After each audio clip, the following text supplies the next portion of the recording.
Terkait tutor itu kan kalau misalnya PPTK itu materi untuk persiapan UAS itu kemungkinan ada 3 ya, integrasi panas, distilasi sekuen, sama perancangan PFD. Jadi saya coba share screen bentar ya.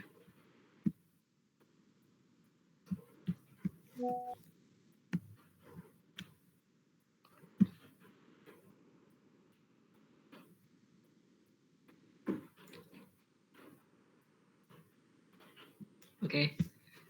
Jadi yang pertama itu coba contoh soal untuk integrasi panas. Integrasi panas itu kan apa ya? Pemanfaatan supaya kita itu nggak terlalu banyak pakai utilitas untuk meningkatkan atau menurunkan suhu. Jadi kayak kita tuh nggak terlalu banyak pakai cooling water ataupun steam. Jadi kita bisa pakai aliran panas yang habis dari reaktor ataupun yang sebelum masuk reaktor supaya bisa didinginkan atau dipanaskan gitu ceritanya. Nah di sini tuh kita mau tahu jaringan heat exchanger-nya itu kayak gimana dari beberapa data aliran yang ada. Biasanya itu data alirannya itu pasti ada genap gitu, panas-panas dingin-dingin atau panas-panas-panas dingin-dingin gitu. Di sini ada salah satu contohnya, sambil dicatat aja juga nggak apa-apa. Carilah jaringan HE untuk 4 akses di bawah ini dengan metode pin saja, dirancang pada suhu minimum delta T sama dengan 10 derajat. Urutkanlah dalam mengerjakan, jangan hanya tabel dan diagram langsung. Di sini tuh kita mau tahu jaringan HE-nya itu kayak gimana untuk 4 aliran ini. Kita punya data suhu awal, suhu targetnya, kita punya flow rate, sama kita punya data CP-nya. Nah, beberapa step pertama itu tuh nentuin yang namanya shifted temperature. Jadi kan di sini kan kita punya target gitu ya, dirancang pada suhu 10 derajat. Pinch-nya itu dirancang pada suhu delta T 10 derajat. Artinya itu tuh dibuat jadi seperti ini. Jadi kita kan punya 4 aliran panas. Jadi ada 2 aliran panas, itu yang pertama 1 dan 2, dan aliran dingin itu 3 dan 4. Kita ubah dulu temperaturnya. Kalau misalnya yang panas itu tuh dikurang 5, dan kalau yang dingin itu ditambah 5. Jadi yang tadinya 180 jadi 175, 60 jadi 55, terus yang dingin nih contohnya kayak ini 20 itu jadi 25, dan 135 itu menjadi 140. Terus untuk didapatkan juga mass flow rate, CP, dan juga di sini ada CP besar. CP besar itu tuh perkalian antara CP kecil dan juga flow rate-nya, mass flow rate-nya. Di sini ada CP besar. Ini penting gitu. Dan ini tuh beda sama CP kecil ya. Jadi agak harus hati-hati gitu.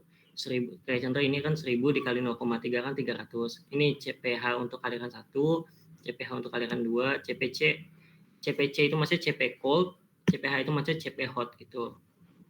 Kita udah punya data ini, terus kita bikin berusaha buat nentuin pinch-nya. Gitu. Pinch itu kayak semacam tengahnya gitu. Di sini kita buat sedikit table kayak gini dulu. Nggak usah kaget dulu. Jadi intinya tuh ini kan kita punya beberapa angka gitu. Kita fokus di sini dulu. Ini tuh adalah temperatur yang tadi sudah diubah.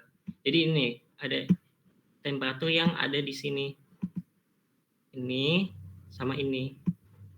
Ini tuh kita kolektifin semua, terus kita urut satu persatu dari yang paling rendah, dari yang paling besar sampai yang paling kecil. Itu tuh diurut, contoh ini kan 175, terus 145, habis ini 140 kan. Terus habis 140, terus ada 85, mana 85 ini gitu. Jadi diurut dulu kayak gini. Habis diurut nanti coba digaris-garisin gini. Ini buat bikin tabelnya gitu. Terus nanti kita juga perlu ngegambar alirannya. Contoh di sini tuh aliran 1 kan. aliran 1 itu targetnya itu dari suhu berapa sampai ke suhu berapa gitu. Contoh di sini. Ini kan kita pakai yang udah di-shift ya, yang udah diganti. Ini kan 175 ke 55 kan. Otomatis dari 175 kalian tarik garis sampai ke 55. Sampai ke 55. Begitupun juga dengan aliran yang lain. Begitu juga dengan aliran yang lain. Contoh, kalau misalnya untuk aliran 2 itu kan 145 ke 25. Itu tanda panahnya itu ke bawah karena kan temperaturnya kan dia berusaha diturunin kan. Dari 145 turun ke bawah sampai sini. Begitupun juga yang dengan yang 3 dan yang 4. Terus kalian juga harus tandain CP besar. Yang ini nih, jangan sampai kebalik, bukan CP kecil ya. CP besar. Untuk yang aliran 1 itu berapa, aliran 2 itu berapa. Contoh ini kan 300 untuk aliran 1, 100, 200 dan juga 500. Kalian udah gambar ini tuh, nanti kita bikin di sini ada beberapa beberapa nilai. Pertama tuh delta T-nya. Maksudnya delta T itu gimana? Jadi gini. Ini kan 175 ke 145 ya. Otomatis rentang dari ini ke sini itu tuh berapa gitu loh. Jadi kayak delta T di sini tuh ini tuh berapa gitu. Ini kalian hitung, tinggal 175 dikurangi 145. Otomatis kan delta T-nya 30. Terus juga di sini 145 ke 140 itu kan berarti otomatis 5 rentangnya. Yang tengah ini ya, bukan garisnya gitu, tapi tengah di sini. Terus begitupun juga dengan yang ini berapa? 55 contohnya, dari 140 ke 85. Terus dihitung lagi. Udah kan? Nanti kita apa sih namanya? Ngitung pengurangan CPC dikurang CPH. Itu tuh maksudnya kan kita kan punya nilai beberapa CP ya. Itu tuh kita lihat gitu loh. Contoh di sini. Kalau misalnya untuk yang tabel pertama tabel pertama di sini ini kan minus 300. Di sini kenapa minus 300? Karena kalau misalnya kita tarik garisnya nih. Ini kan nabrak di sini ya. Kita dapat di sini. Kita punya aliran 1. Aliran 1 itu punya CP itu 300. Otomatis karena di sini rumusnya adalah CPC dikurang CPH, otomatis ini kan artinya minus CPH doang kan. Berarti makanya di sini minus 300. Terus kita lihat di sini. Di sini tuh nabraknya itu kemana aja. Ini ada aliran 4, terus ada aliran 2, dan juga ada aliran 1. Kita hitung. Siapa yang CPH, siapa yang CPC, itu jangan sampai kebalik kalau bisa. CPC itu CPH itu yang minusnya gitu. Contoh di sini. Di sini kan yang CPC itu ada nilai dari aliran 4 kan. Aliran 4 itu CP-nya 500. Otomatis berarti 500 dikurang sama ini nih. Ini aliran 2 berarti 500 dikurang 100 400. 400 dikurang 300. Makanya di sini jadi 100 nilai di sini. Dan begitu pun juga dengan selanjutnya, contoh di sini. Ini kan nabraknya ke 4 aliran kan, otomatis nanti kalian ini CPC berapa, CPH berapa itu dikurangin gitu. Terus juga yang di sini, itu hasilnya minus juga bisa, otomatis kan kayak gini.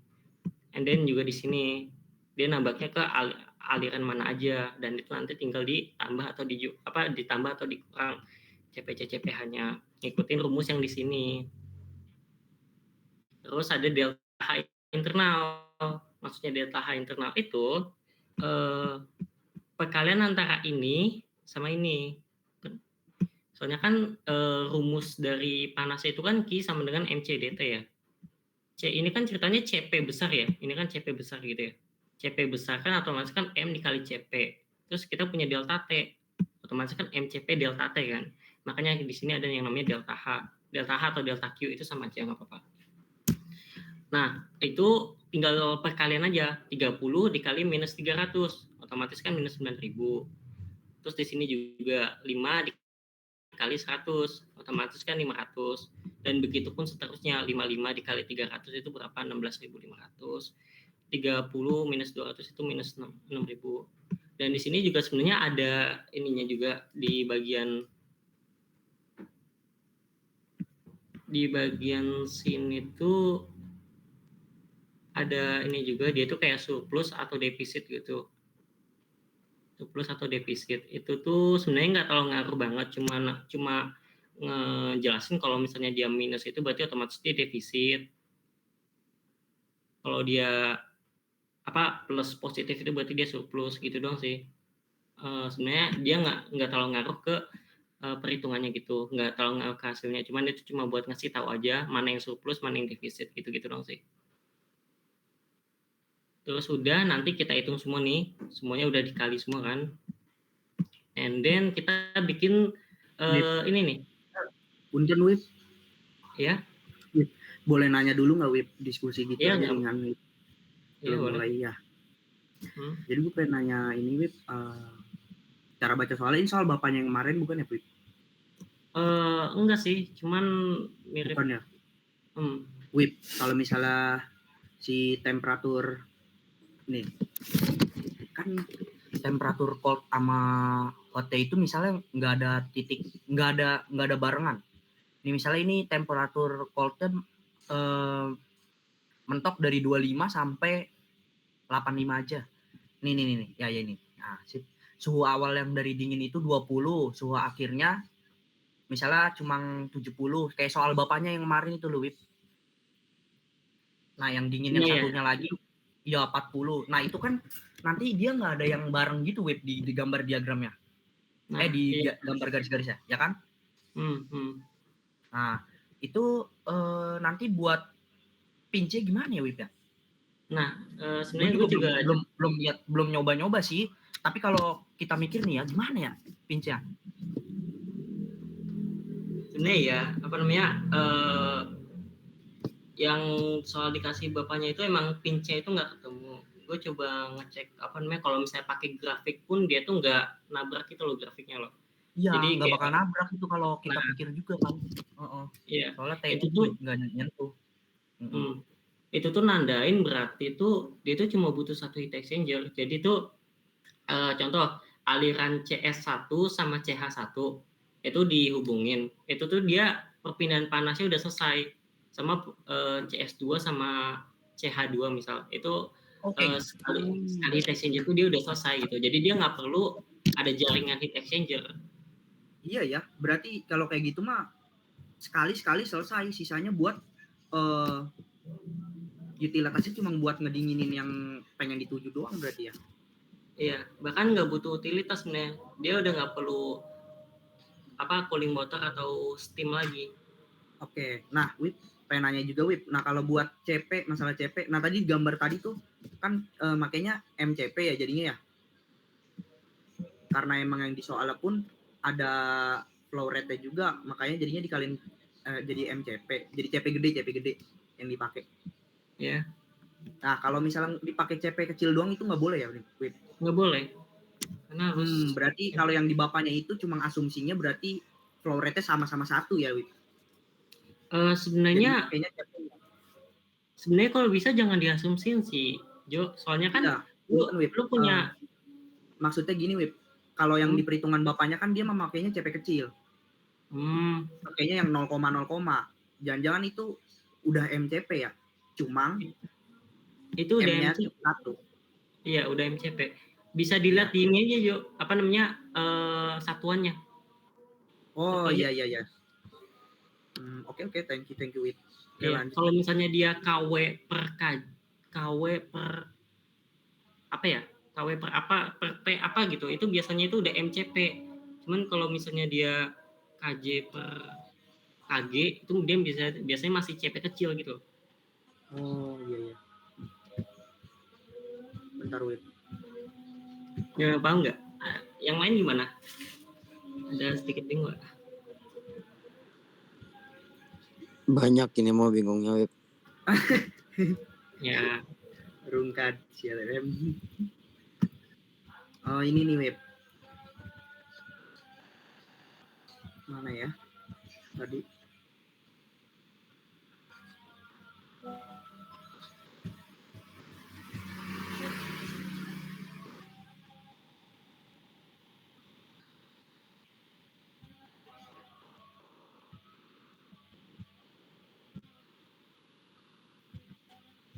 Mau saya screen tadi. Enggak. Ya langsung aja, Wip. Bentar. Oke, cukup lah. Lanjut, Wip. Sorry ya, Wip ya. Kenapa santai aja, kita belajar kok di sini. Kagak, Wip. Gue cuma baca-baca doang, Cok. Belum nyoba. Mager. Lanjut, Wip. Thank you, Wip. Yuk. Oke, balik. Chat. Apa? Nanya tuh di chat. Oh, oke.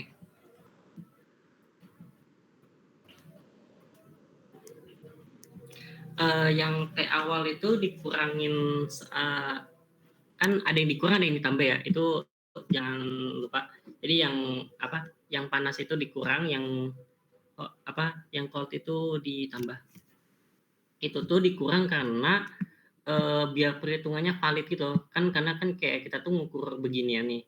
Dan ini kalau misalnya dia tuh kayak harus diubah gitu supaya pinch-nya nanti kita kayak ketemu garis-garis kayak gini loh.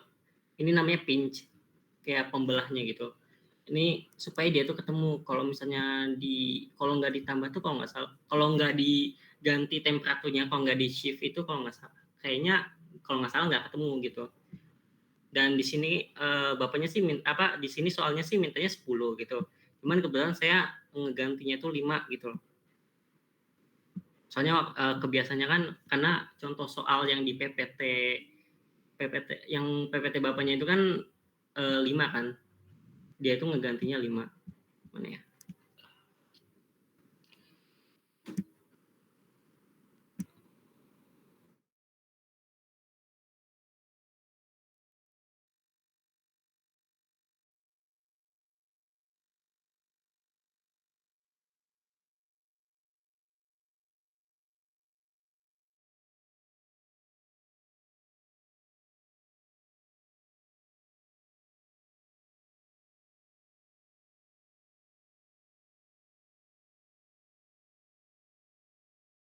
Oh iya, punten, berhenti sebentar ya, di sini lagi aja soalnya.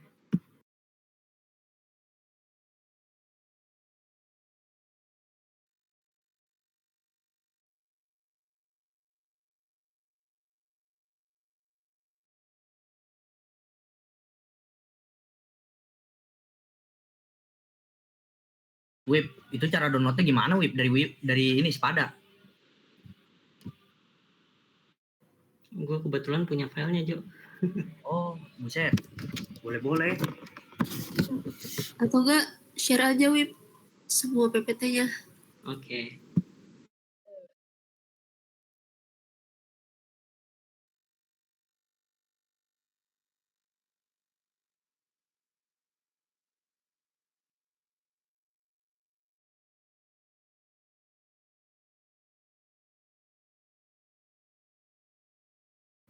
Oke, lanjut ya. Tadi kan jadi ini kan nama metodenya itu kan problem table algorithm ya. Problem table algorithm. Dan dia itu minta buat ada interval shifted temperature. Makanya di situ tuh kita ngubah suhunya itu tuh dikurang 5 atau ditambah 5 gitu. Di sini kan contoh di sini dirancang beda suhu minimum delta T itu sama dengan 10 derajat. Nah, delta T minimum ini dibagi 2 gitu, dikurangi dengan delta min per 2 untuk hot stream, ditambah dengan delta min per 2 untuk cold stream. Delta minnya kan tadi 10. 10 per 2 itu kan 5 kan? Otomatis ya ditambah atau dikurang senilai itu. Baru nanti kita ngelakuin si yang table ininya itu. Jadi kayak kita mengurang atau nambahin suhunya dulu, kayak di shift gitu.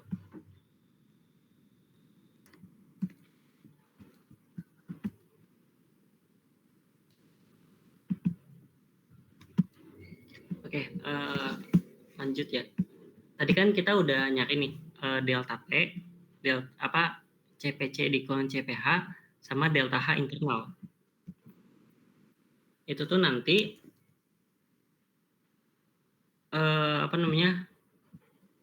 kita bikin kayak gini. Ini yang mirip kayak di PPT gitu.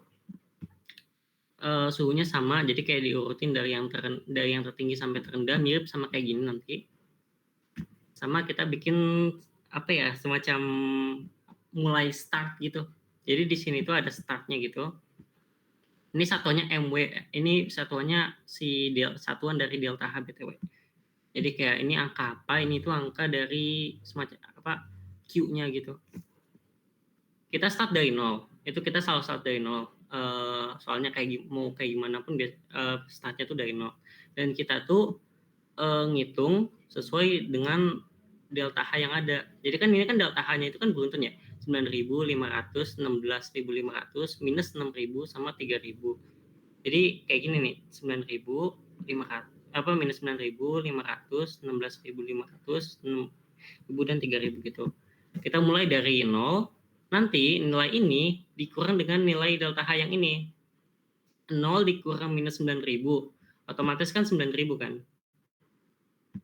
Terus nanti 9.000 dikurang sama 500. 9.000 dikurang 500 otomatis kan 8,5. Terus nanti 8,5 dikurang 16,5 itu berapa? Begitu terus. Minus 8.000 dikurang minus 6.000 itu berapa gitu. Ini kan minus 8.000 dikurang minus 6.000 kan jadi minus 2.000 kan. Terus sama ini minus 3.000 yang terakhir ini. 3.000. Jadi akhirnya itu minus 5.000. Nah, nilai ini itu tuh dia nggak bisa nentuin pinch. Makanya nanti bentuk perhitungan ini tuh kita sedikit ubah lagi. Kita ubah. Diubahnya dari mana itu kita lihat dari nilai ini. Dari nilai ini mana yang paling kecil. Oke. Di sini nih nilai antara ini mana yang paling kecil. Ini kan minus 8.000 kan paling kecil kan. Minus 8.000 paling kecil. Minus 2.000 lebih gede daripada minus 8.000. Minus 5.000 masih lebih gede daripada lebih gede daripada minus 8.000. Otomatis kita pakai ambil yang ini. Nanti yang ini kita mulai perhitungan kayak gini lagi, tapi kita start dari sini. Dari 8.000. Contoh, seandainya kalian dapat perhitungannya ini minus 17.000 atau minus 9 gitu. Otomatis kalian startnya di sini 17.000 atau 9 gitu. Nanti tinggal diubah jadi plus aja. Gitu. Nah, nanti ngulang perhitungannya sama. 8.000 dikurang minus 9.000 berapa? 17.000 dikurang 500 berapa? Dan begitu seterusnya. Sampai dapat hasil terakhir. Nah, nanti kalian tuh pasti bakal dapat yang hasilnya 0. Kalian tuh bakal dapat yang hasilnya 0. Kalau misalnya nggak dapat hasilnya 0, kemungkinan ada salah perhitungan di sana. Tapi seharusnya sih kalian tuh pasti bakal dapat 0 di salah satu antara ini. Oke? Dan udah di situ nanti kalian catat aja temperatur pinch. Jadi 0 itu nandain temperatur pinch-nya. Nah, itu nandain temperatur pinch. Terus TH aktual itu otomatis kan ini kan 85 ya. Ini kan yang masih shift. Ini yang masih shifted. Otomatis kalau misalnya untuk TH itu tuh nanti ditambah 5. Karena kan yang tadi sebelumnya kan aliran panas kan dikurang 5 ya. Nah, ini dibalikin lagi. Yang tadinya dikurang terus ditambah lagi, dibalikin lagi. Jadi temperatur aktualnya, TC aktual sama TH aktual. Ini ada QC sama QH. Ini sebenarnya untuk sementara nggak terlalu penting sih. Tapi QC ini bisa dilihat dari sini. Yang paling bawah itu adalah QC. Yang paling atas itu adalah QH. Jadi kayak semacam kebutuhan panas sama kebutuhan dingin. Cuman itu nanti dulu aja. Kalian fokus di sini dulu aja nih. Di 85. 85 itu adalah pinch-nya. Udah kayak gitu, nanti kalian gambar kayak gini. Ini tuh aliran 1, ini tuh aliran 2, ini tuh aliran 3, dan satunya itu aliran 4. Kan kalau misalnya kalian lihat di sini kan aliran 1 kan 180 ke 60 kan targetnya nih, 180 ke 60. Kalian tarik garis dari 180 ke 60, Terus begitu juga dengan yang aliran kedua 150 ke 30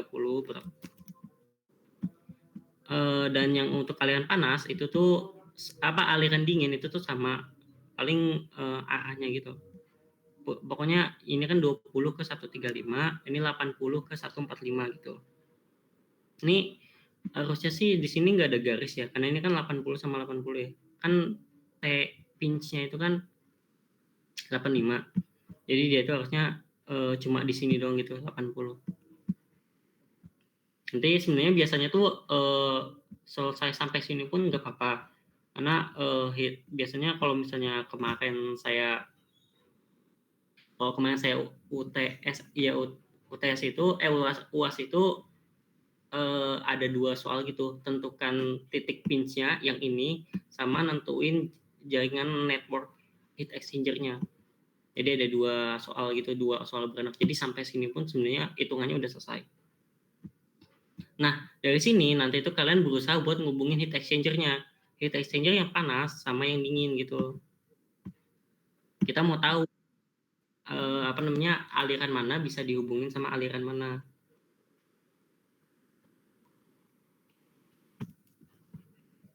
Itu tuh ada sedikit aturannya gitu. Kalau misalnya untuk bagian sisi kiri itu tuh nilai CPH harus lebih kecil daripada CPC. Dan yang bagian kanan itu tuh CPH harus lebih besar daripada CPC. Ya, kayak gitu. Jadi kalau misalnya dan CP-nya itu bisa dilihat dari sini. Mana sih? Oh sini ya, yang tadi tuh yang CP, yang M dikali CP itu. Kita berusaha ngubungin, jadi kayak harus sesuai ini, yang kiri kayak gimana, yang kanan kayak gimana gitu. Contoh di sini 1 sama 4, begitupun dengan 2 sama 3. Karena ini kan CPH yang ini kan lebih kecil daripada CPC kan. Begitupun juga dengan yang ini lebih kecil daripada yang ini. Terus yang ini juga sama kayak gitu, cuman yang ini CPH itu harus lebih besar daripada CPC. Dan karena yang satunya nggak bisa, yang aliran 4 itu nggak bisa dihubungin sama 2, otomatis stop sampai situ. Jadi kayak udah sampai situ doang. Terus nanti kita berusaha ngubungin heat exchanger-nya gitu. Kan tadi udah nih 1 sama 4. Kalian tarik garis 1 sampai 4. Itu artinya kalian ngubungin garis aliran 1 sama aliran 4. Jadi ada heat exchanger antara 2 aliran ini. Kita tuh mau tahu dengan heat exchanger ini perpindahan panasnya itu udah selesai apa belum. Dia ini dari 90 langsung ke 180 atau enggak. Begitupun juga dengan ini. Dia itu dari 80, dia itu langsung ke 145 atau enggak. Cara tahunya itu pertama kita hitung dulu nilai Q, nilai panasnya.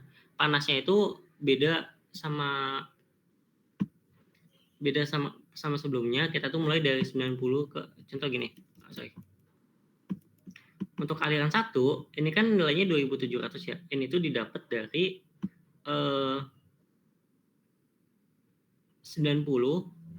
kan ini kan delta T-nya itu 90 ke 180 ya. Nanti delta T ini dikali sama CP yang ini. CP yang ini. Kan rumusnya kan MCP/dt kan. Kita udah ngitung nih MCP-nya. Terus nanti kita kali sama delta T-nya buat dapetin nilai Q. Oke. Makanya dapat di sini 2700. Terus ini juga nih. Ini kan delta T-nya segini. Terus CP-nya tadi berapa dikali itu dapatnya 6000. Begitupun dengan yang ini, terus yang ini gitu. Dari situ nanti kita coba cari penghubungan antara aliran 1 sama aliran 4 ini tuh udah cukup atau belum. Contoh di sini. Ini kan Q-nya di sini kan 2700, 27.000. 27.000 ini BTW. 27.000 sama 3.000. Ini kalau misalnya diselisihin, nilai yang ini tuh habis. Tapi yang ini tuh masih nyisa 3.000. Artinya apa? Dari 90 sampai 180 ini mereka ini udah selesai. Kan ini dihubungin sama ini kan. Jadi perbandingan antara selisih antara Q1 sama Q4. 30.000 sama 27.000. 30.000 dikurang 27.000 otomatis kan dia udah habis nih. Tapi yang ini masih nyisa. Tapi kita mau tahu setelah dia keluar dari heat exchanger itu tuh temperaturnya sisa setelahnya itu berapa. Cara ngitungnya itu pakai sama QMCDT. Di sini tuh CP besar nih. Ini adalah CP besar. Ini HE1 pada arus 4. Ini arus ini HE1. Kita mau tahu delta T akhirnya itu berapa. Kan suhu awalnya kan 80. Kita udah ngelakuin perpindahan panas sama aliran 1. Kita mau tahu hasil akhirnya itu berapa. Karena dia itu nggak selesai sampai 145. Karena kita tahu masih ada nyisa Q sebesar 3.000 gitu. Nah, di situ tinggal dihitung aja. Kita pakai ini karena kan yang habis ini kan 27.000 kan. Otomatis kita pakai 27.000. Ini adalah Q-nya. Ini adalah CP besar atau MCP. Ini adalah delta T-nya.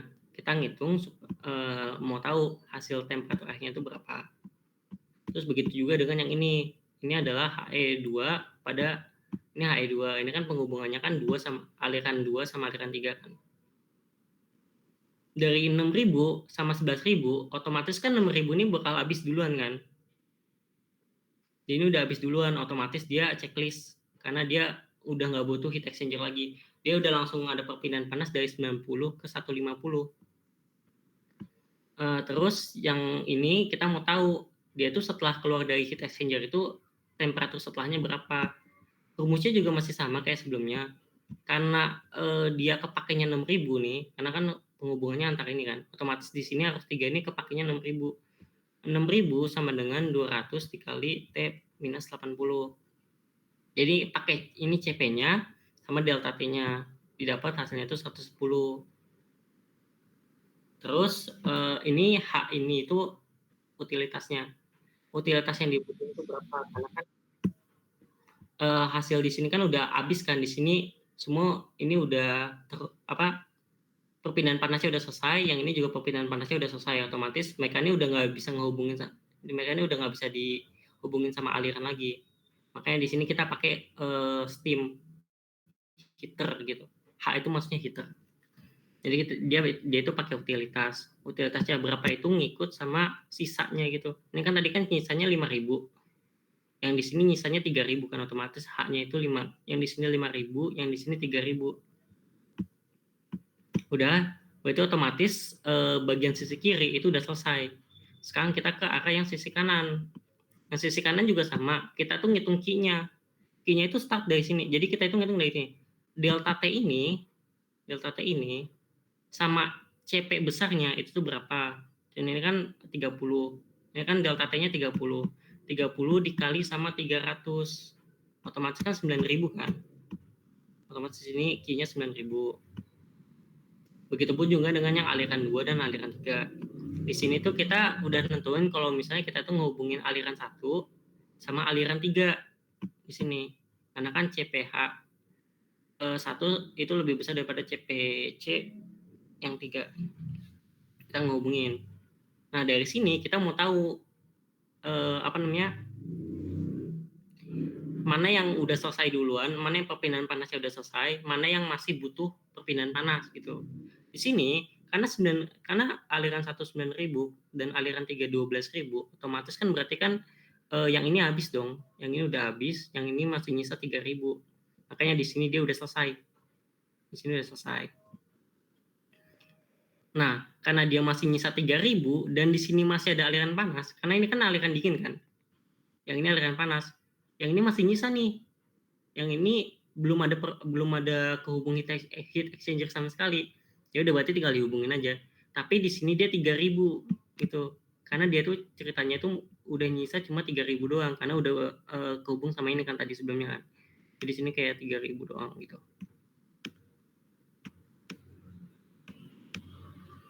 Dan 3.000 ketemu 6.000, ini kan ketemu ini kan. Mana yang habis duluan otomatis kan ini kan. Ini habis duluan, dia ini nyisa berapa gitu. Dan perhitungannya sama. ini apa namanya untuk HE-nya gitu. Di ini kita mau tahu di sini itu temperatur kondisinya itu berapa, di sini itu berapa gitu. Ini kan yang ini kan belum habis kan ceritanya kan waktu pas kehubung ke heat exchanger 3. Waktu pas kehubung ke heat exchanger 3 itu kita mau tahu T akhirnya itu berapa gitu. Ini saya lupa nulis waktu itu. Bisa dicoba ditulis aja kali ya. Terus and then udah kan habis itu nanti di sini juga nih kita mau tahu pas dia dihubungin heat exchanger 4 itu hasil terakhirnya itu berapa di sini. Baru nanti kalau misalnya dia selesai otomatis tinggal dicek saja. Cuman kalau misalnya ternyata dia belum selesai dan dia nggak bisa kehubung sama aliran lain, itu tinggal ditambahin utilitas. Kan di sini kan ditambahin C kan. Karena yang ini udah selesai, yang di sini nggak ada karena kan ini udah mentok 80 kan ceritanya. Di sini tuh nggak ada. Ini tuh udah nggak punya pasangan lagi, otomatis dia butuh utilitas. Karena dia mau dinginin, makanya utilitasnya itu C. C itu maksudnya cooling water. Dan jumlahnya berapa itu tergantung. Ini kan 600, ini kan 300 kan. Otomatis jumlahnya itu sekitar 4.000. Gitu. Dan paling gitu aja sih. Kalau misalnya kalian udah ngubungin ini, semua ini berarti otomatis soalnya itu udah selesai. Nanti lihatnya itu dari sini. Apa aliran apa kehubung sama aliran apa. Kalau di sini kan dilihat kan ada 4 heat exchanger ya. Sama ini 1, 2, 3, 4, 5, 6, 7. Ada 7 heat exchanger. Lihat yang kotak sama H sama C-nya ini. Otomatis integrasi panas itu udah selesai sampai sini gitu. Agak sedikit ribet sih, mungkin ada yang dibingungin, kita ada yang mau ditanyain dulu sebelum kita ke soal selanjutnya. Aku mau nanya itu. S1 pada itu kan 500 dari mana tuh? Sorry gimana? Suaranya agak kesek-kesek. Yang di HE1 pada arus 4. Yang di HE1. Yang pada arus 4 itu 500 tadi dari mana? 500 itu dari CP-nya. Karena kan ini kan perhitungan MCDT kan. Dari sini nih. Nih, CP yang ini. CP besar. Mana sih? Ini ya? Oh, 500. Sorry, ini salah ini. Iya, paham. Dari sini kan CP dan ini kan DT-nya kan. CP besar dan DT gitu. Oke, paham. Oke. Ada lagi nggak?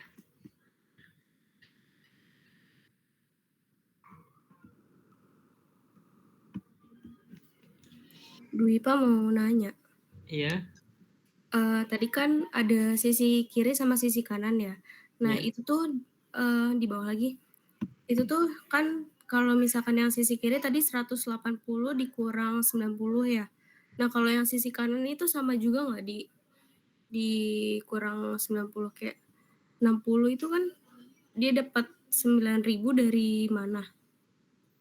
Oh ya. Itu ya, itu 90 sama 60. 90 dikurang 60. 90 dikurang 60 kan 30 kan. Terus nanti dikali CP-nya. Itu CP besarnya tadi kan 300. Otomatis 300 dikali 30 itu dapat 9.000. Jadi di Q yang di sini itu tuh delta T-nya itu antara tengah sama ini. Begitupun juga dengan yang itu. Berarti untuk aliran ketiga dia dikurangnya sama 80 gitu? Iya. Oh, oke. Makasih, Bib. Ya, oke.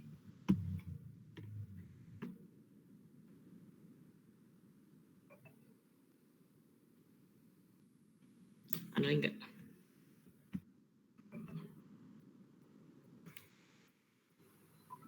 Pak mau nanya, sorry. Ya. Iya, ini dari soal bapaknya sih. Pertama mau nanya ini dulu deh, atau teman-teman yang udah coba kerjain soal bapaknya yang itu mau nanya ini nih, aliran panas yang 1500 kW itu delta H apa M ya? Itu tuh kayaknya ya itu kan satuannya KW ya. Jadi Delta H ya. delta H.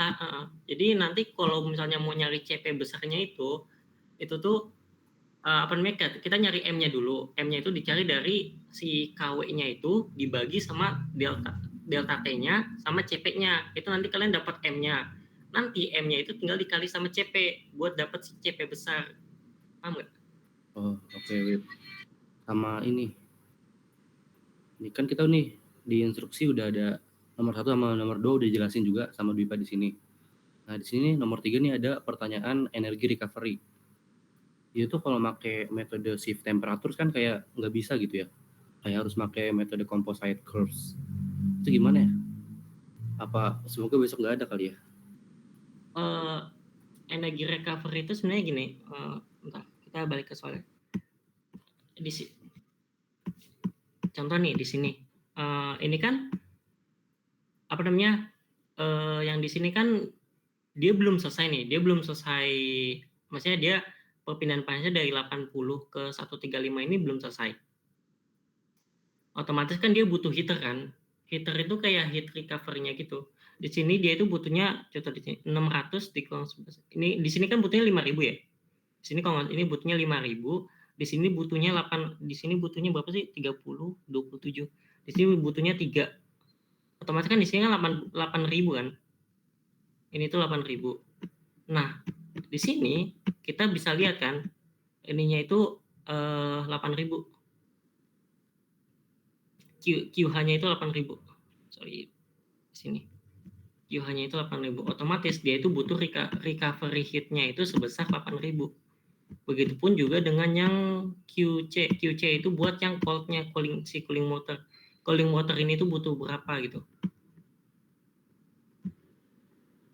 Di sini ternyata butuhnya itu 2.000 pas perhitungan tadi gitu. Itu punten Wib, itu QH sama QC-nya dari ini, Wib, dari yang gambar ini. Nah ya, dari yang gambar ini. Yang paling atas itu QH, yang paling bawah itu QC. Itu recovery-nya kalau nggak salah. Oke, Wib, thank you, Wib. Oke. Soalnya kalau misalnya ngegambar, kalau pakai composite curve itu kan ngegambar ya. Itu tuh pakai millimeter block dan itu agak ribet jujur. Dan harus ngegesernya itu kalau bisa salah dikit itu agak susah. Jadi salah di angka pembacaan grafiknya gitu. Jadi makanya pakainya tuh table algorithm. Kalau misalnya tulis tangan biasanya. Kalau misalnya pakai Excel gitu masih bisa buat pakai yang composite curve.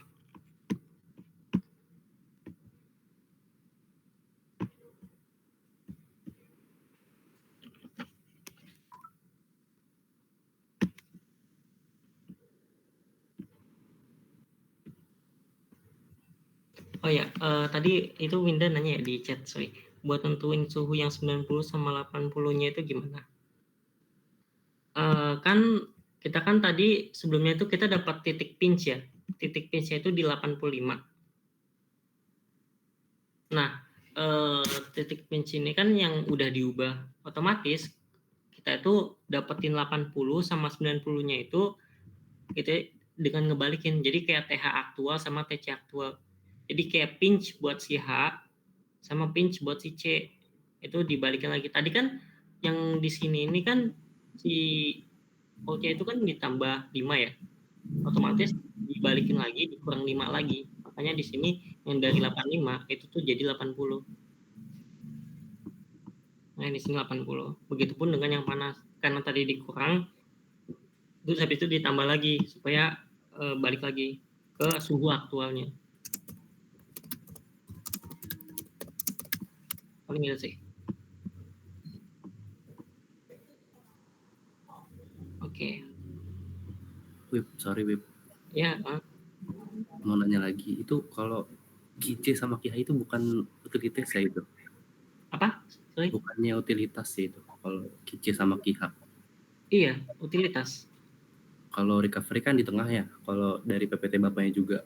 Nah, kalau pakai cara kayak gini susah nentuinnya nggak sih? Sorry, bentar.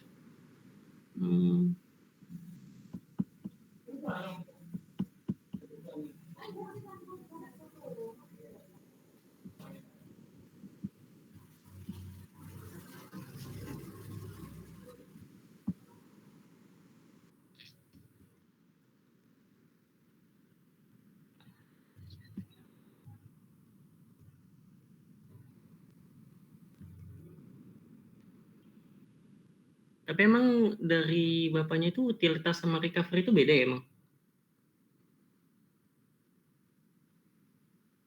Di PPT yang composite curves itu beda.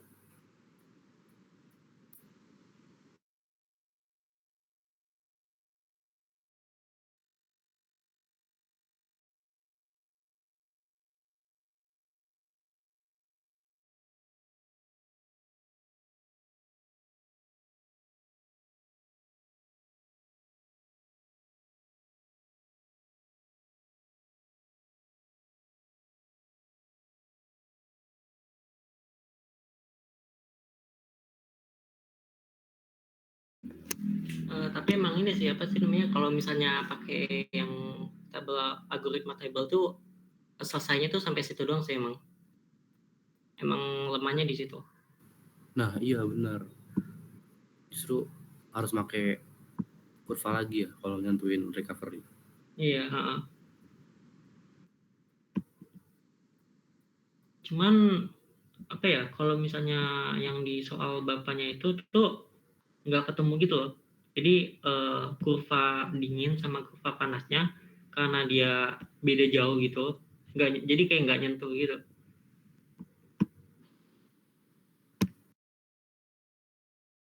Oh, oke. Belum nyoba sih. Ya, makasih ya, Pip. Iya. Ya tuh Wip, gimana tuh Wip? Coba sih. Itu makan kalau kita lihat juga dia pasti nggak bakal nyentuh. Coba sih Wip.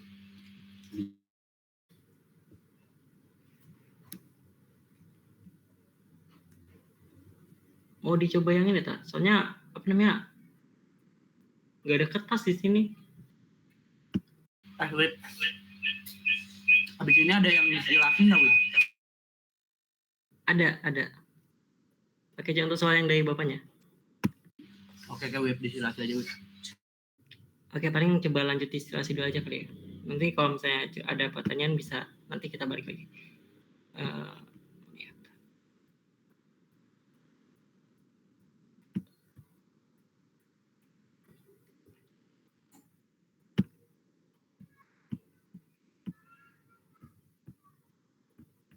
Ini saya pakai apa namanya PPT Bapaknya. Sebenarnya belum benar-benar dicoba kerjain itu sih, cuma ngeliat doang. Tapi bisa kok karena distilasi sequence itu pakai heuristik bisa langsung dapat. Jadi di sini kan ada beberapa data ya, ethyl benzene, C9, toluene, silane, sama benzen. Kita mau cari sequence distilasi, skenario distilasi yang paling optimum itu kayak gimana gitu. Yang pasti yang paling pertama itu kita urutin dulu dari yang boiling point-nya paling terendah, karena distilasi itu kan pakai boiling point kan, jadi kita nggak bisa langsung urutin ethyl benzene, C9, toluene gitu. Kita harus urutin dulu. Kayak contoh di sini saya coba nyari tadi boiling point-nya. Dari sini dari boiling point ini itu kita urutin dulu. Jadi kita anggap aja pakai A B C D E gitu ya, biar lebih gampang. Di sini kita anggap kalau misalnya bensin itu A, toluene itu B, ethyl benzene itu C, silane itu D, dan nonana itu C9 itu E gitu. Baru dari sini kita dapetin K molnya sama relatif volatilitasnya.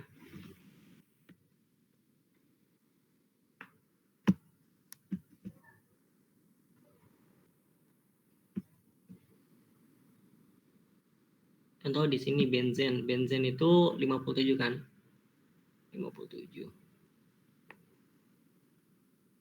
Terus ada apa lagi? Dan intinya gitulah ya. Kalian bisa ngeliat grafiknya di sini sama urutannya. Nah di sini itu tuh karena skenario distilasi sequence-nya bisa berbagai macam, itu tuh pakai heuristik buat mempercepat supaya kita bisa tahu mana yang lebih efektif dengan cara yang cepat itu tuh ada 4 faktornya. Ada plentiful, hardest, direct, sama near equal. Kita mulai dari plentiful dulu. Plentiful itu tuh ngelihat siapa yang paling banyak. Di sini flow rate siapa yang paling banyak itu tuh ngelihatnya dari situ. Kalau misalnya dari sini kan bisa dilihat kalau misalnya benzen itu kan toluen ya, toluen itu paling besar. Otomatis kita mau kalau misalnya pemisahnya itu toluen itu di atas gitu. Jadi di sini nih, ini kan toluen ya. Kita tuh mau kalau misalnya dari perspektif plentiful itu kita mau distance itu kayak gini nanti. Jadi nanti benzen sama toluen ini naik ke atas, sisanya itu turun ke bawah sebagai bottom untuk distilasi pertama. Makanya di sini kita checklist buat ini ya berarti. Terus setelah itu ada hardest. Hardest itu ngitung dari relatif volatilitas. Kita kan punya nilai alfa nih untuk berbagai macam senyawa.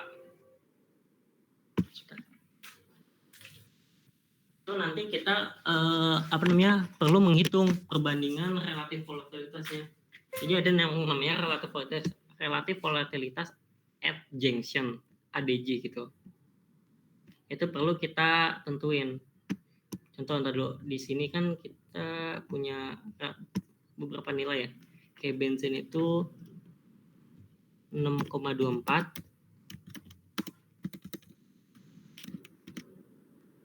Terus ada toluen itu 3,28. Etil bensin itu 1,86. Silane itu 1,76 dan C9 itu 1. Nanti dari sini kita mau tahu perbandingan relatif volatilitas antara B dengan T, terus T dengan EB dan selanjutnya gitu. Ini namanya relatif volatilitas at junction. Itu berarti jadi kayak perbandingan antara ini dengan ini, terus ini dengan ini. Buat kita tuh mau tahu hardest itu kan artinya kayak siapa yang paling susah dipisahkan kan. Terus nanti kita kayak ngebagi 6,24 dibagi 3,28 itu berapa gitu. Bisa saya hitung bentar ya.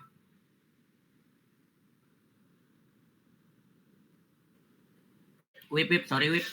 Bilang Wip ini Wip bentar. Ya.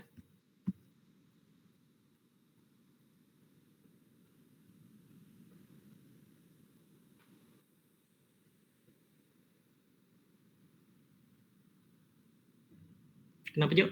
Jadi kalau yang ini Wip, yang direct sequence gimana Wip? Yang kedua, syarat kedua direct sequence itu? Yang direct sequence atau yang hardest? Yang direct sequence ada yang mana sih direct sequence? Ya itu tuh yang pertama tadi. Yang layers ini komponen itu gimana tuh? Kan itu. Oh ya, oke. Okay. Yang sama ini Wip. Sama itu cara ngurutin ininya gimana Wip? Komponennya Wip. Etil benzen, toluen. Oke. Satu ya. Udah ngurutin dulu. Ini kan pasti takutnya nanti grafik tabelnya tuh dikasih acak ya. Itu cara ngurutinnya lihat langsung dari boiling point-nya aja. Boiling point paling terendah itu paling di atas dan ngurut sampai ke bawah. Kayak gini nih. Ini kan masih etil benzen C9 toluen kan. Sementara di sini udah coba gue urut Jo. Itu karena kan di sini benzen itu paling terendah boiling point-nya, otomatis dia di atas. Terus habis itu baru selanjutnya ada toluen. Toluen itu berapa ya tadi? 110. Ini kan benzen 80, terus toluen itu 110 dan ngikut tuh etil benzen 135, terus silane 138, baru nonana 151. Udah keurut nih benzen, toluen, etil benzen, silane sama C9. Itu langsung dilihat dari boiling point-nya aja. Boiling point terendah itu yang paling pertama. Oke, Wip. Oke, terus buat yang tadi yang direct sequence ya, direct sequence. Itu tuh ngelihat dari sequence itu nandain kita maunya tuh senyawa yang paling ringan, senyawa yang boiling point-nya paling rendah, yang paling kecil, itu tuh pengen supaya dipisahin duluan. Jadi ini nih di sini direct itu minta kayak gini. Jadi di sini kan boiling point benzen itu kan paling rendah kan, iya nggak sih? Yaitu 80. Otomatis di perspektif direct sequence itu dia tuh mau supaya distasinya tuh kayak gini. Jadi semuanya pada ke bawah kecuali yang paling ringan. Kecuali yang paling ringan gitu. Oke, Wip, lanjut Wip, cepat Wip. Oke, cepet ya. Terus buat yang near equal dulu deh. Near equal itu ngejelasin yang paling setara. Near equal apa ya, flow rate, sorry. Ini near equal flow rate itu maksudnya ngejelasin mana yang paling setara. Jadi kan benzen itu kan punya flow rate berapa nih? 57, toluen itu 282 dan segala macamnya. Kita tuh mau tahu tentang yang paling yang paling mendekati itu berapa? Aduh, gimana sih? Oke, gini. Diurutin dulu aja kali ya, sorry benar.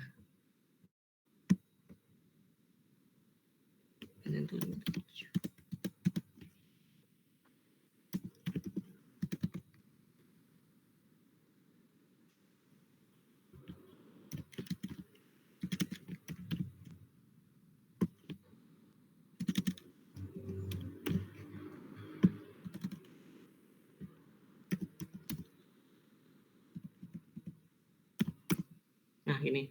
Kalau buat near equimolar, ini kan kita punya flow rate nih. Kita tuh mau misahin yang selisihnya itu kecil gitu. Jadi antara ini gitu, ini antara benzen sama toluen, atau toluen dengan etil benzen, atau etil benzen dengan silen, atau silen dengan nonana, itu tuh mana yang selisihnya itu paling kecil. Jadi 269 dikurang 282, ini selisihnya berapa nih? Ini selisihnya berapa? Yang ini selisihnya berapa? Sorry, Wip. Potong, Wip. Ya, nggak apa-apa. Wip, bukannya near equimolar itu flow-nya dibagi 2, Wip. Misalkan lu motongnya di 282, berarti 282 itu ikut ke atas, yang di bawahnya totalnya nanti 57, 215 tambah 42. Nanti itu deket nggak? Bukannya itu dipotong bagi 2 ya, Wip? Setahu gue itu sih, Wip. Bukan iya, kayaknya gitu dah, Wip. 50-50 gitu ya. Iya nggak, Lim? Iya, bukan pokoknya dibagi 2, yang ke atas flow-nya berapa, yang bawah berapa gitu, Wip, di total keseluruhan. Oke. Oh iya, benar-benar, sorry.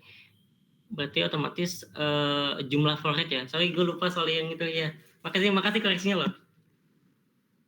Iya, jadi berarti kan ini ya. Contoh di sini kan yang 3 bawah itu kan 57 tambah 215 tambah 42, nanti dibandingin sama 282 tambah 269.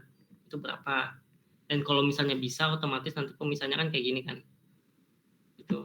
Jadi bantu ngitung sih siapapun.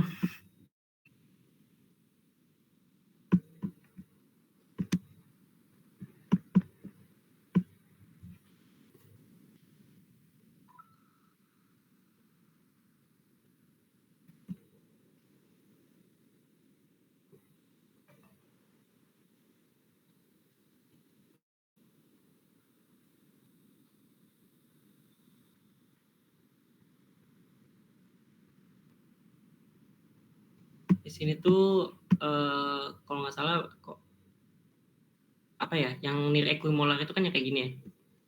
Jadi jumlah ini sama jumlah yang ini, perbandingan antara selisihnya antara ini sama ini kan perbandingannya.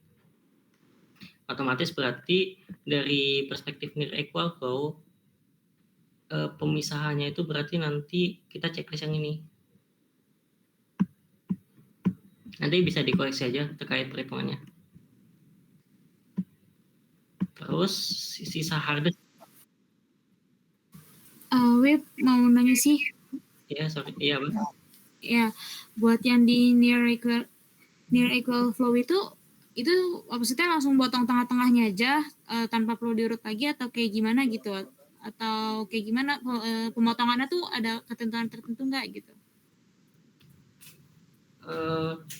sesuai kita ngebaginya sih. Contohnya, ada nggak yang bisa ngejelasin lebih jelas? Izin masuk, Wip. Yo, iya Jo, tolong.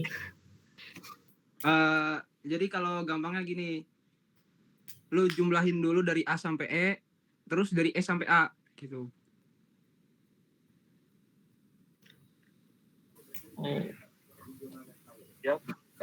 Oh enggak, gini aja Wip, kan itu kelihatannya. Jadi kan diusahakan namanya ini requiemolar flow-nya kan diusahakan sedekat mungkin. Jadi misalnya udah kelihatan misalkan 282 tambah 269 tuh kalau motongnya kan udah nggak mungkin lagi kan gitu di misalnya lu motong 215 itu nggak mungkin kan 2015 ke bawah sisanya ke atas. Jadi mau nggak mau kan otomatis kan motongnya di antara 282 kok nggak 57 kan. Jadi dibagi dua aja di tengah-tengahnya gitu. Pokoknya flow atas sama bawah walaupun misalnya kita ada beda 200 atau 100 itu nggak masalah. Yang penting itu mendekati, itu udah paling the best gitu kan maksudnya. Walaupun kelihatan angkanya gede, cuman nggak ada pilihan lain gitu kan. Angkanya itu berapa? Jadi Nggak harus. aja. Iya, nggak harus benar-benar dekat 10 atau 20 angkanya nggak apa-apa 100 atau 200. Yang penting itu udah paling terbagus gitu dibanding perhitungan yang lainnya. Kan diusahakan sedekat mungkin, cuman nggak terlalu dekat-dekat banget tuh nggak masalah. Jadi langsung motong aja, yang penting hasil kedua itu bisa dekat kayak gitu. Iya, hasil atas sama bawah. Iya, ya guys. Makasih. Oke. Mas Alim dan Jo. Berarti otomatis sudah kan yang near equal flow udah. Terakhir itu hardest. Hardest itu kita ngebandingin mana yang paling susah dipisahin. Dan kita nggak pengen yang paling susah dipisahin itu sebagai opsi gitu ceritanya. Cara tahu mana yang paling susah dipisahin itu tuh dengan cara kita kan udah ngurutin nih relatif volatilitas si alfanya ini kita udah ngurutin, nanti kita ngebandingin alfanya gitu. Jadi alfa ini tuh berapa, alfa di sini nih berapa, ini sama ini. Jadi nanti bakal ada 4 nilai alfa. Tinggal perbandingannya tinggal dibagi aja 6,24 dibagi 3,28. Itu misal 2 sekian gitu. Terus 3,28 dibagi 1,68 itu berapa?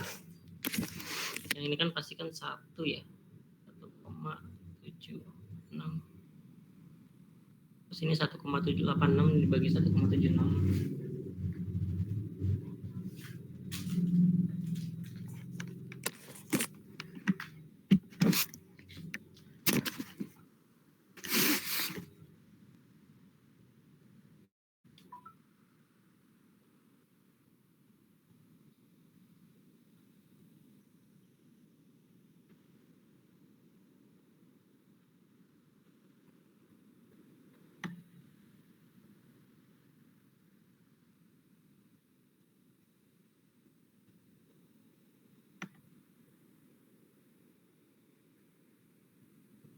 Nah, udah kayak gini, kan pembagian aja kan, ini dibagi ini gitu.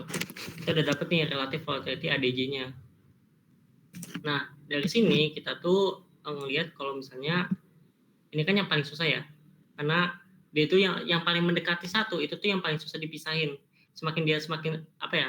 Kalau relative volatility-nya semakin tinggi itu semakin gampang untuk dipisahin. Otomatis yang 1 ini kita checklist. Kita contoh sorry. Nih kan di sini ya kalau nggak salah, benar sih. Nih ini kan otomatis berarti pemisahan antara etil bensin dan silent. C dengan D otomatis berarti di sini C dengan D. Oke. Nah udah nih kita udah dapat beberapa data.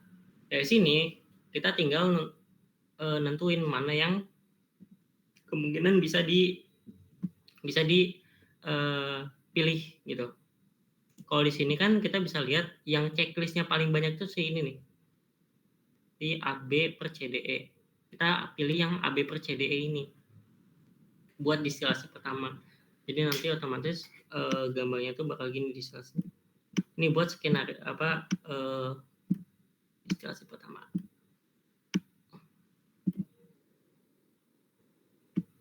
Di sini ada AB. Sini ada CDE. Baru nanti kita nentuin distilasi sequence selanjutnya. Kalau yang ini kan AB kan tinggal dipisahin aja kan. Ada A itu naik ke atas. B itu turun ke bawah. Sementara untuk yang CDE ini nih kita masih bingung karena ada 2 skenario yang bisa terjadi antara CD ke atas atau C doang yang ke atas gitu. Nah kita mau tahu cara apa ya? Kira-kira mana yang paling optimum, mana yang paling efisien. Itu tuh kalau misalnya udah sisa CDE doang itu bisa pakai vapor load.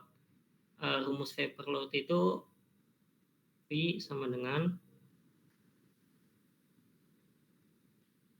F dikali RF ini alfa dikurang 1 gitu. Ini ditambah kalau nggak salah, ditambah gitu.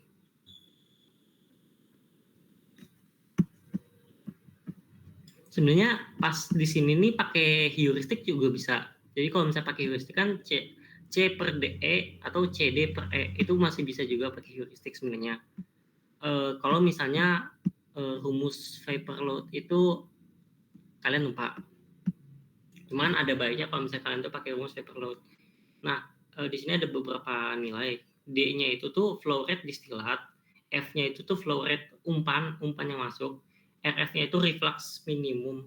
Ini RM kayaknya, kalau nggak salah. RM, reflux minimum. Alpha itu relatif volatilitas ADJ-nya sama 1 gitu. Contoh di sini. Di RF itu, Wip. Apa? Itu RF. Oh, RF ya, bener ya? Sorry. RF. Nah, di sini kita kan punya nilai CDE ya, di sini CDE. Kita mau tahu di sini tuh optimumnya tuh CD atau C doang, terus di sini di bawahnya DE gitu. Kita ngitung pakai rumus ini. Ini rumusnya kalau nggak salah ada di PPT. Distilat itu jumlah flow rate yang masuk ke apa namanya? Jumlah distilat flow rate. Misalnya seandainya kita skenario ini di sini adalah CD di bawahnya E gitu. Otomatis ini nanti kita ngitung distilatnya itu flow rate dari C ditambah D. Distilatnya ini kan distilatnya kan. Nah, di sini bisa dilihat C-nya berapa, D-nya berapa. Etil bensin sama silane. Etil bensin itu 57, silane itu 215. Otomatis ini kan berarti kan 200 berapa nih?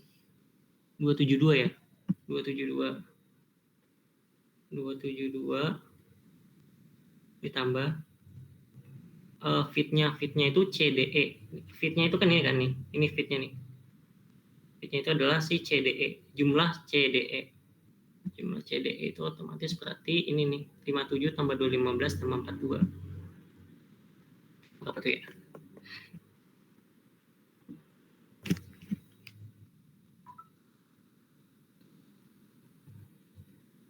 $314. Nah, nanti buat reflux minimum itu tuh terserah sebenarnya. Itu tuh rentangnya di 1,2 sampai 1,3. Misalnya anggapannya itu 1,2 deh, 1,2. Dan kalau misalnya udah ditetapin itu kalau bisa jangan berubah. Jadi kalau misalnya 1,2 perhitungannya itu 1,2 terus. Si alfanya ini nih alfa ADJ-nya yang ada di sini nih. Yang tadi udah kita hitung di pembandingan. Di sini kan pemisahnya itu kan gini ya. C, D, strip, E. Otomatis kita tuh ngelihat relative volatility ADJ yang ini. D per E. Nah, D per E itu otomatis berarti yang ini nih. Yang di sini. Otomatis kita ngambil yang 1,76. 1,76 dikurangi 1. Ini V1. Terus di sini nanti ada distilasi lagi. Jadi kita nentuin full skenario-nya gitu.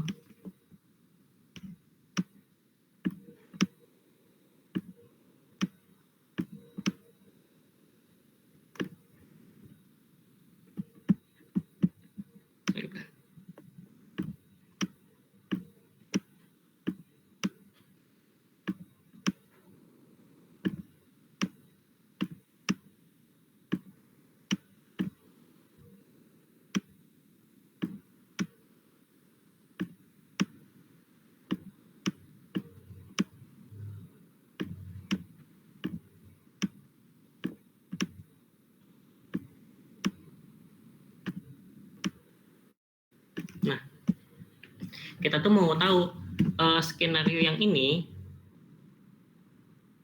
sama yang ini itu lebih optimum yang mana. Tuh. Itu kita ngitung dari vapor load-nya. Jadi kita tuh ngitung 4 vapor load. Ini vapor load yang di sini, yang di sini, yang di sini, sama yang di sini. Oke, contoh kita masih di skenario yang pertama nih. Kita punya vapor load 1. Kita udah dapat rumusnya kayak gini. Untuk vapor load 2-nya itu kan yang masuk di sini kan cuma CD ya. Di sini CD. Kita hitung pemisahan CD itu berapa vapor load-nya, nilai vapor. Ini BTW coba kalian hitung ya nanti. Vapor load V2. Di sini kan distilatnya itu cuma ada si siapa nih? C doang ya. C doang, otomatis C itu 57 nih. Distilat flow rate-nya itu 57. Tambah total umpannya. Total umpannya itu sebesar 272. Total umpannya itu kan campuran antara C sama D kan. Dikali refluxnya sama relatif volatilitas. Relatif volatilitas itu kan berarti otomatis kan gini kan. C per D. Nah, kita mau tahu relatif volatilitas ADJ-nya itu yang mana. C per D itu yang ini nih. Yang 1,05. Yang 1,05.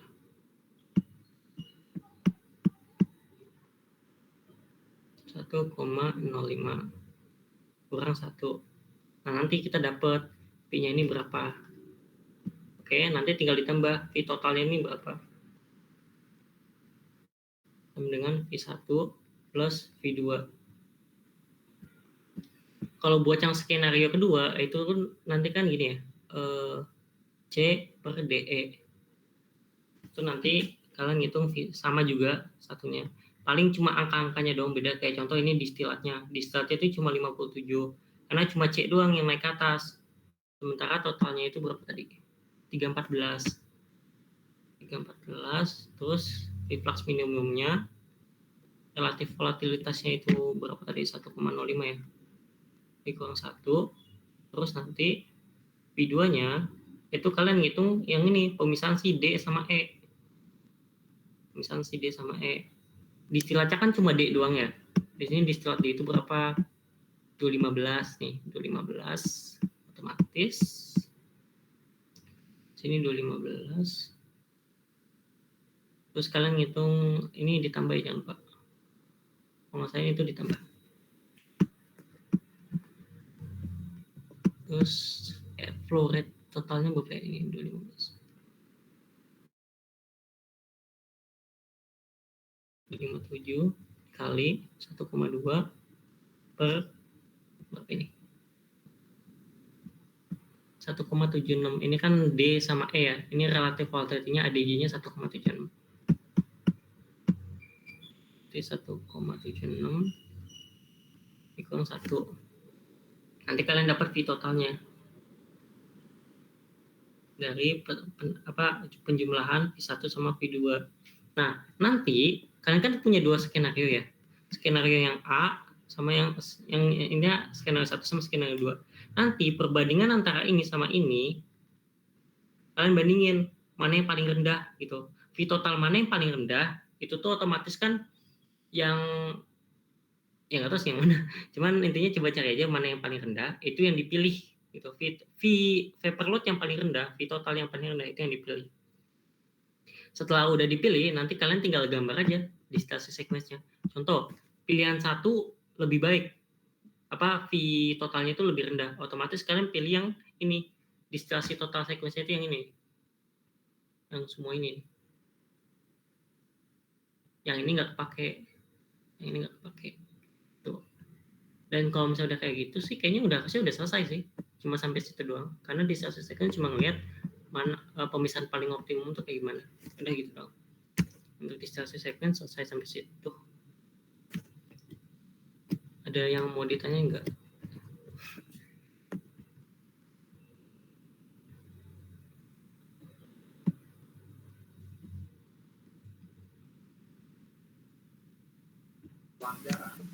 Kalau yang distilat AB itu nggak perlu dihitung juga, Bib, yang itunya? Sebenarnya enggak. Seandainya nih, ini tuh V3, otomatis nilai di V3 yang ini tuh juga sama, karena sama-sama pemisahan AB gitu. Jadi vapor load-nya itu hasilnya akan sama gitu. Jadi perbandingannya bakal sama aja, nggak akan ada yang berubah. Jadi ngelihat yang pokoknya yang udah lalu nih, yang AB ini udah nggak perlu dipertimbangkan gitu. Karena nilainya bakal sama. Kalau misalnya kita ngitung vapor load-nya itu bakal sama aja gitu loh. Paham nggak? Oh iya oke sih. Oke, makasih Wip. Terus tips juga sih, misalnya nih seandainya kalian pas heuristik nih ketemunya nih di sini nih, di A per BCD atau ABCD per E. Ini nih kalau misalnya ABCD kalian pakai vapor load, itu skenario-nya itu kebanyakan. Jadi kayak pakai vapor load tuh kelamaan. Jadi kalian bisa pakai heuristik lagi. Jadi heuristiknya itu 2 kali. Cuma nanti bakal ada table yang nggak ada gitu. Jadi cuma ada 3 table. Nah, kalian ngelakuin heuristik lagi. Caranya juga sama. Gitu. Kalau misalnya pas setelah distilasi pertama tuh masih ada 4 senyawa. Karena 4 senyawa itu skenario-nya itu kayak panjang gitu loh. A, AB, ABC gitu dan seterusnya. Jadi kalau pakai vapor load kelamaan. Atau kalau misalnya kalian lupa rumus si vapor load ini, ya udah heuristik aja terus, heuristik selesai, heuristik lagi yang kedua, heuristik lagi yang ketiga sama yang keempat. Terus kalian gambar distilasi sekuensinya kayak gimana. Berdasarkan 4 kriteria ini. Itu sih paling.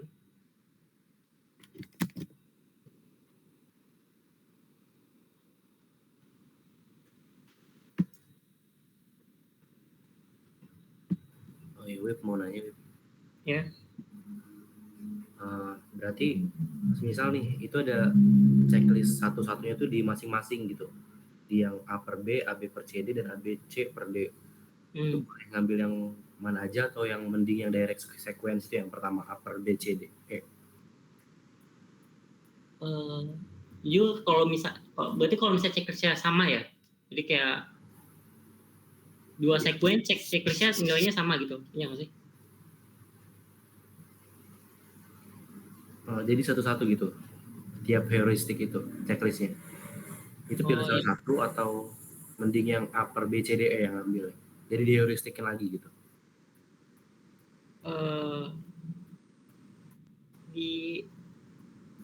Sebenarnya kalau misalnya sebenarnya gue agak gampang. Maksudnya contoh nih, yang ini cuma satu doang dapat checklistnya, yang ini cuma satu doang, yang ini cuma satu doang gitu, kayak gitu kan? Iya, Wip. Nah itu paling terserah mau pilih yang mana, karena sama-sama bisa dilakukan. Jadi kayak karena nilai checklistnya sama, pilih aja salah satu gitu. Saran gue kalau misalnya ada yang sama kayak gini, itu kalian pilih yang ini, antara ini atau enggak yang ini, antara yang kedua atau yang ketiga nih. Karena kalau misalnya yang 1 atau yang 4 tadi pakai heuristik lagi. Mungkin kalau misalnya mau cepet ya nggak apa-apa, pakai heuristik lagi aja. Kalian pilih 1 atau 4. Ya gitu juga bisa nggak apa-apa. Izin masuk Dwi Pak. Yuk. Tadi yang tadi kan emang gua kan tadi ngerjain juga ya. Nah emang hasilnya kayak gini tadi gua. Terus gua nanya bapaknya kan. Nah ternyata salah. Jadi tuh yang A per B, C, D itu termasuk ke plentiful juga Dwi. A per B, C, D, E? Ya. Oh oke. Nah terus kan tadi kan pertanyaan Farhan ya. Kalau misalnya ada jumlah checklistnya sama gitu. Nah itu tuh seharusnya dicek pakai vapor load. Nggak bisa dipilih kayak mana aja gitu. Soalnya ini sih Flash, kalau pakai vapor load itu nanti cuma buat sequence pertamanya doang apa sama sequence selanjutnya juga? Nih, ini kan misalkan tadi kan yang A per B, C, D itu A per B, C, D, E itu plentiful juga ya? Nah, berarti kan ada 2 kan, jumlahnya 2 checklistnya. Ya, nah, itu dicari dua-duanya vapor load-nya. Vapor load yang ini sama yang ini, gitu? Ya, nah ternyata lebih kecil yang A per B, C, D, E. Oke. Makasih koreksinya. Berarti harus ngitung vapor load antara yang ini sama yang ini ya? Mana yang paling besar, mana yang paling rendah gitu ya? Iya betul. Oke. Thank you.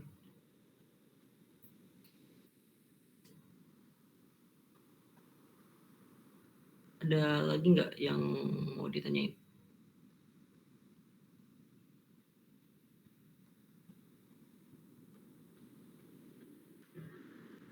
Ini di record nggak, Web? Nggak tahu, coba tanya yang anak hima. Pir, di record nggak, Pir?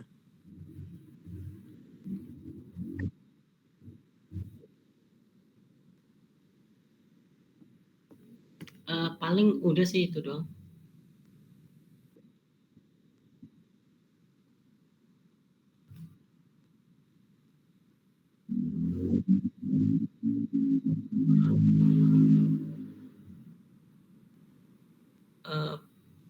Tambahan aja sih, kan Vario itu kan juga ngasih soal yang PFD itu ya, yang dari Word itu filenya. Itu saya tuh coba ngejain, cuman nggak tahu benar apa enggak. Mungkin coba di konsiderasiin aja gitu. Nanti coba saya kirim ke grup kelas aja kali ya. Soalnya saya juga nggak tahu benar apa enggak. Cuman mungkin bisa dipelajarin gitu siapa tahu ada yang bisa dibahas dari soal PFD-nya. Walaupun saya nggak terlalu tahu cara pengerjaannya, cuma nyoba ngerjain doang.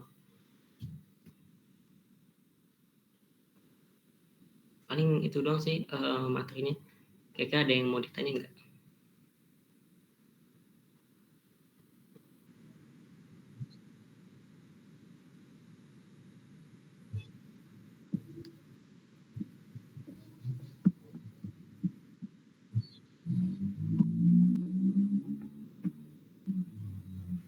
Duip mau nanya yang Iya. kalau misal tadi kata Raffles kan yang paling bagus yang pertama ya, yang A per B, C, D, E. Berarti tuh dicari laginya pakai heuristik apa? Kalau digambar kan panjang ya? Iya. Dicari pakai heuristik terus sampai dapat gitu. Pas di B, C, D, E-nya itu bisa pakai heuristik sebenarnya. Cuman kalau misalnya dapat sama lagi contoh, bentar, sorry. Jadi nanti kan kalau misalnya contoh nih kita udah ketemu di sini kan pakai Paperlot. Otomatis kalau misalnya kita pakai heuristik itu berarti nanti gini. Jadi nanti bakal ada 3 tabel, ya nggak sih? B, C, D, E. Itu kalau misalnya dapat checklistnya ada yang lebih satu gitu, maksudnya kayak contoh dia ini dapat checklist 2, tapi yang lain cuma dapat 1. Otomatis kan pilih yang ini kan. Baru nanti kita Paperlot. Cuman kalau misalnya ternyata ada yang dapat checklistnya sama lagi nilai jumlahnya, itu otomatis pakai Paperlot jumlah yang sama ini. Kita ngebandingin mana yang lebih kecil. Habis kita ngebandingin mana yang lebih kecil, baru nanti kan ada yang sisa gitu. Kayak contoh ini CDE, ini kita pakai Paperlot. Atau ini BC sama DE gitu.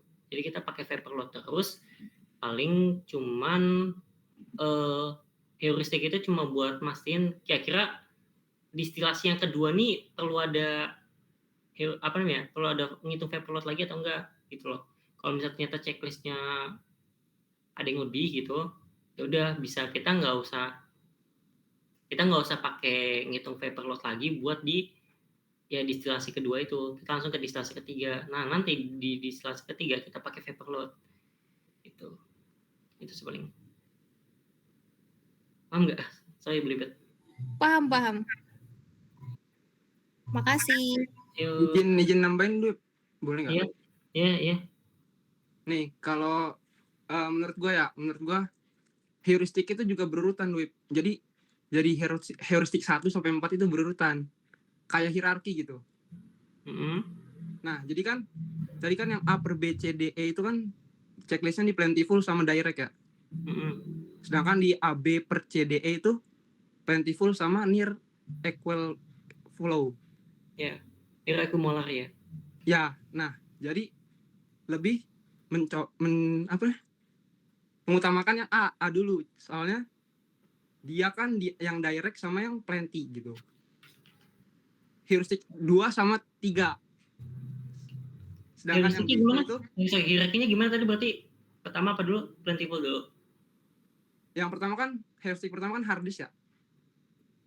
Heuristik pertama hard disk, oke. Nah, berarti hard disk itu paling terakhir dong.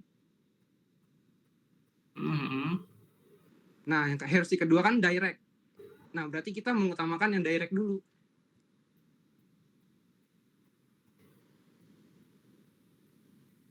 Heuristik ketiga kan Flash. ngerti nggak? Kayak ini, K3. Ya, betul. Kocak. Terus apa? Yang kedua apa? Eject. Gue agak lupa soalnya kalau misalnya ada hierarkinya apa enggak. Jujur. Yang kedua kan yang pertama kan yang pertama tuh hard disk. Jadi heuristik pertama tuh hard disk. Jadi dicari dulu yang hard disk. Nah, udah ketemu yang hard disk itu ditaruh di paling bawah, taruh paling terakhir. Ya.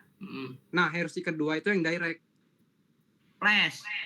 Berarti kemungkinan yang paling besar tuh malahan justru misahinnya itu A sama B ya yang paling gede dari setiap soal. Iya. Soalnya dia kan direct udah pasti Kak. Belum tentu lah. Kan iya, dia direct udah pasti, hard disk bisa dipikir. Hard disk yang paling terakhir dong, berarti? Iya, yang paling terakhir. Maksudnya kalau lu milihnya bagi pertama A sama B, hard disk kan nanti lah di belakangan bisa dipikir. Iya. Berarti ini mah semua soal juga kemungkinan paling besarnya A bagi B. Belum tentu Jo, masalahnya plenty sama equimolarnya belum tahu kan? Ya, enggak kemungkinan paling besar Le. Iya. Ya kalau plenty-nya sama equimolarnya enggak, atau mungkin yang AB-nya centrang lebih banyak kan berarti yang AB misalnya gitu ya. Ini yang plenty gimana, Cok? Kok ada dua sih? Nih, ini cuma tadi apa sih tadi namanya? Cup. Iya benar, plenty-nya ada dua. Plenty-nya ada dua. Iya, yang paling besar doang. Bisa dibilang itu kan deket ya. Jadi bisa dibilang tuh bensin itu juga plenty juga, gede juga jumlahnya. Karena bedanya nggak tahu jauh gitu. Iya, karena jumlahnya besar juga gitu dibandingin yang lain. Oke. Ini nih, Wayplace sama di near equal flow atau near equal molar. Itu bapaknya juga di PPT itu pakai akumulasi. Iya, akumulasi kan gue udah bilang tadi A sampai E sama E sampai A. Ntar ketahuan tuh yang paling deket.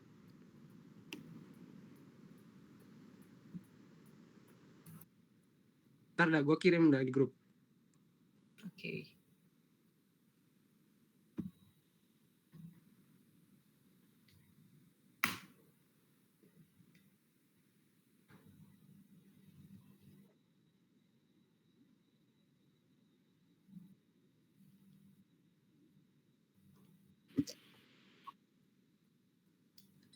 Itu linknya nggak bisa absen tuh, Pir.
Amin.